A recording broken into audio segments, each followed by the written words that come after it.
याद रखना है ना, नफरत में बहुत ताकत होती है, इतनी कि वो खुद नफरत को मोहब्बत में बदल सकती है।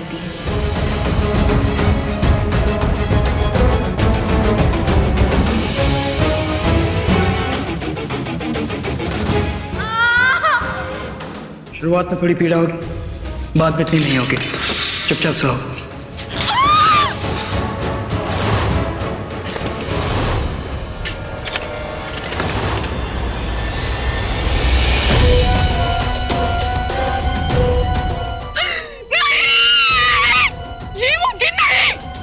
चंद्र पर केवल मेरा हक है, वो उसका नहीं हो सकता, कभी नहीं हो सकता। उस नंदिनी का जिसने मुझसे मेरा सब कुछ छीन लिया।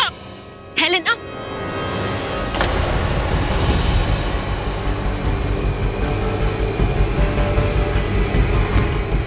बड़ी ही विचित्र है ये।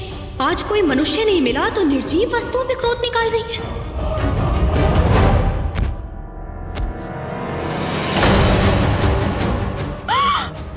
इतना सारा रक्त, मतलब चंद्र ने सत्य कहा था। ये तो मनुष्य का कलेजा खाती है। हे ईश्वर, अगर इसने मुझे यहाँ देख लिया तो ये मुझे भी। नहीं नहीं नहीं, यहाँ से निकल जाना ही ठीक होगा। महाराज की जय हो। महाअमात्य आपसे भेंट करना चाहते हैं।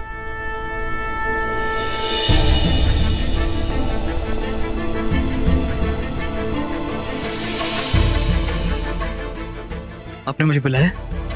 हाँ चंद्र, मुझे विश्वस्त सूत्रों से सूचना मिली है कि नंद का कोई गुप्तचर राजभवन में प्रवेश कर चुका है। किंतु यह असंभव है आचार्य, हमारी सुरक्षा को तोड़ना इतना आसान नहीं।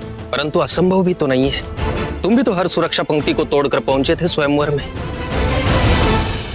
मेरे विचार में महत्वपूर्ण यह है कि नंद अभी जीवित है। ये बात हमारे अतिरिक्त यहाँ कोई जानता है तो वो है धनानंद,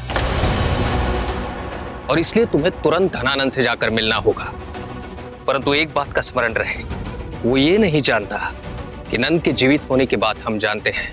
इसलिए तुम उसे नंद के विषय में नहीं, अभी तो अमात्य के विषय में जानकारी प्राप्त करना।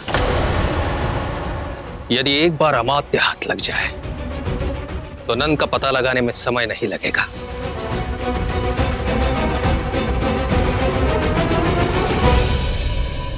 अड़तालीस, 49, 50, बस मेरा ऋण पूरा हुआ। बताओ धन कि महान अमात्य राक्षस कहां छुपा है। बताओ, वरना मैं गिनती फिर से प्रारंभ कर दूंगा।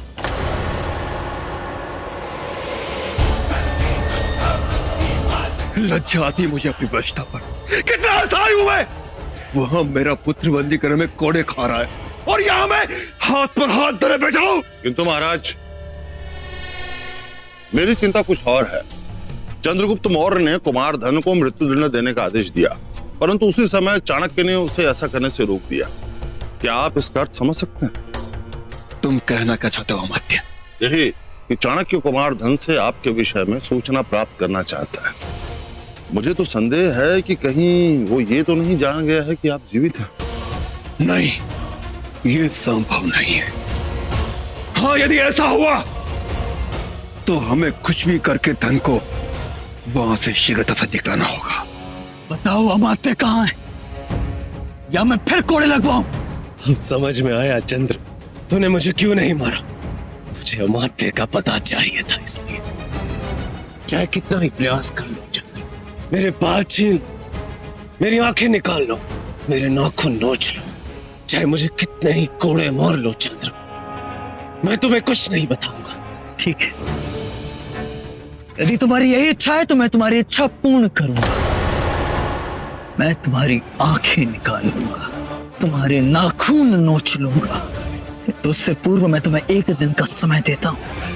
अगर तुम्हारा मन बदल जाए तो तुम्हारी दशा बदलने से बच सकती है।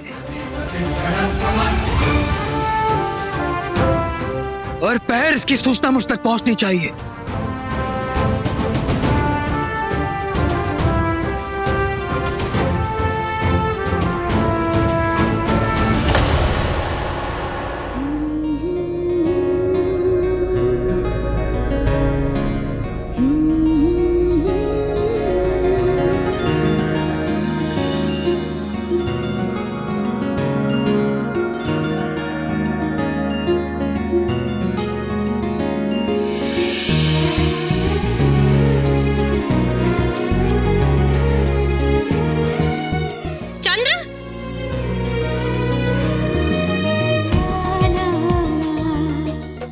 इतनी सुबह सुबह कौन सी पूजा करती हो? पूजा के मध्य में नहीं बोलते।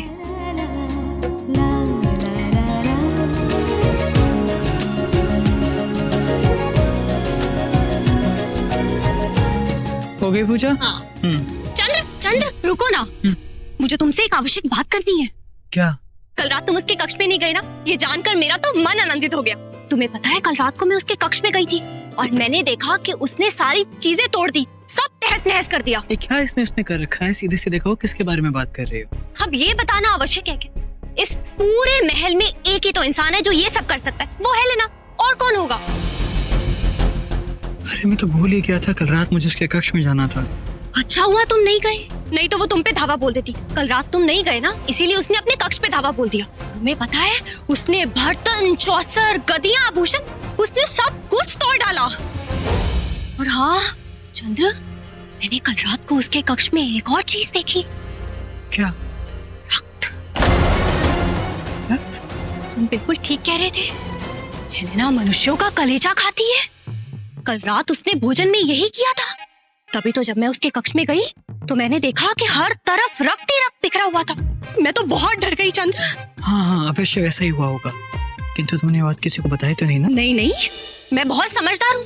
मैंने जब ये सब देखा तो मैं भाग के अपने कक्ष में आ गई। मैंने किसी को कुछ नहीं बताया। बताना भी मत।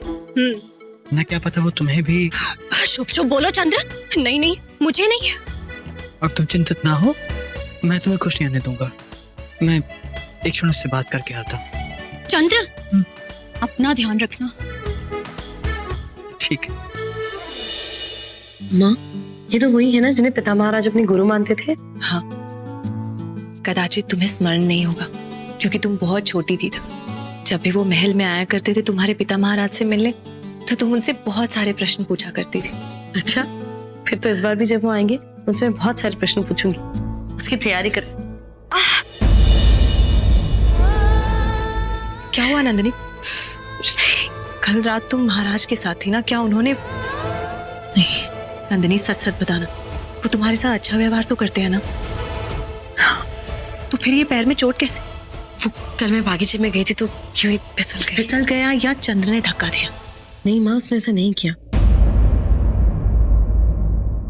और इसी बात से तो मैं हैरान हूँ कि वो मेरे साथ इतना अच्छा व्यवहार क्यों कर रहा है। जब मैं पुस्तकें पढ़ना चाहती थी तो उसने रोका नहीं। कल जब मैं फिसल गई तो मेरे घाव पे उसने औषधियां लगाई। मैं उसे समझ नहीं पा रही हूँ माँ कि वो ये सब क्यों कर रहा है। उसने धनानंद भैया को भी मृत्युदंड से मुक्ति दे दी। एक ओर से मैं उसे घाव देने की प्रयास कर रही हूँ और वो है कि मेरे घाव पर औषधियां लगा रहा है, परंतु क्यों? जरूर इसके पीछे कोई रहस्य है।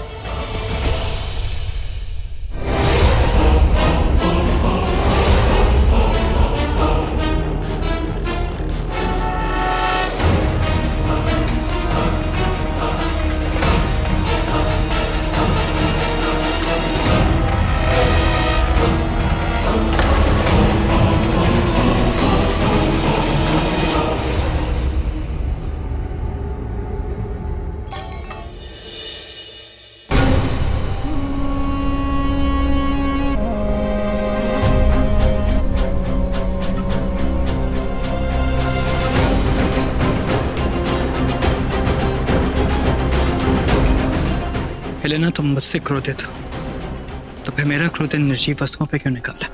क्यों? ये तो मुझे पूछना चाहिए ना चंद्र, कि ऐसा क्या हुआ था कल रात जो तुम मेरे पास नहीं आए? हेलेना, कल रात को मुझे आचार्य ने एक महत्वपूर्ण कार्य के लिए बुलाया था, इस कारण ही मुझे जाना पड़ा।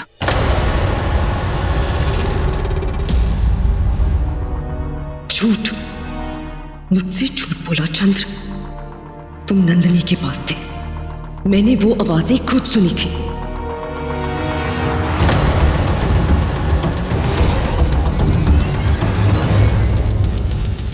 मुझे तुम्हारा ये व्यवहार बिल्कुल पसंद नहीं चंद्र। हेलेना, मैं जानता हूं कि तुम मुझसे क्रोधित हो और तुम्हारा क्रोध उचित भी है, क्योंकि कल मैंने तुम्हें कहा था कि मैं तुम्हारे साथ तुम्हारे ही कक्ष में रात भर रहूंगा। जानता हूं मैं कि मैं अपना दिया हुआ वचन पूरा नहीं कर पाया।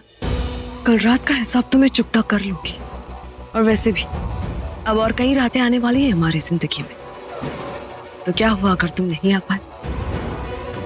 अब आचार्य जी ने तुम्हें बुलाया था तो मैं कह भी क्या सकती।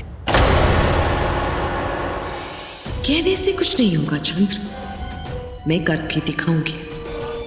नंदिनी ने कल रात जो किया उसकी सजा अब उसे हर रात भुगतनी पड़ेगी। अब मैं चलूं? राजसभा में जाना है।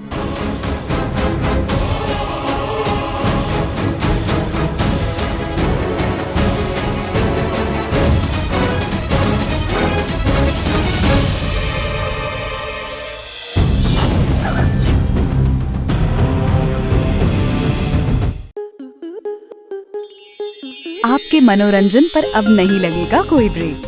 स्टार प्लस के बेहतरीन शोज देखने के लिए लाइक, शेयर और सब्सक्राइब करें स्टार प्लस यूट्यूब पेज को।